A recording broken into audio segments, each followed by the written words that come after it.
మన ఫ్యామిలీ అందరికీ good morning అండి. అందరూ కాఫీలు తాగారా, టీలు తాగారా, టిఫిన్లు చేశారా అని నేను 2 రోజుల ముంచి అడగట్లేదని కొంతమంది సిస్టర్లు కామెంట్ పెడుతున్నారు. అక్క కాఫీలు తాగారా, టీలు తాగారా అనే మాట మిస్ అవుతున్నాం అని కామెంట్ పెడుతున్నారు. కొంతమంది అనుకుంటారు కదా, పొద్దున్నే రోజు ఇలా అడగాల అని అనుకుంటారు. అడగాలండి, ఎందుకంటే మన అనుకున్నప్పుడు అలా అడిగితేనే అదొక సంతోషం. మన అనుకున్న వాళ్ళకి అంటే అక్కో, చెల్లో, తమ్ముడో, అన్నయ్యో, నాన్నో, పిల్లలో దూరంగా ఉన్నారనుకోండి, ఇప్పుడు అందరి చేతుల్లో ఫోన్లు ఉంటున్నాయి. ఉదయాన్నే ఫోన్ చేసి కాఫీ టీ తాగారా అని చెప్తాం.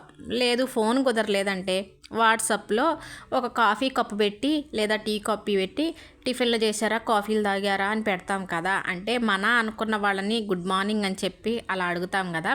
మరి అట్లే మీరందరూ ఇప్పుడు నా కుటుంబం కదా, నేను మీ ఇంటి ఆడబిడ్డను కదా, అందుకని మిమ్మల్ని ఉదయాన్నే పలకరించినట్టు ఉంటుందని అందరికీ గుడ్ మార్నింగ్ అని చెప్తూ ఇలా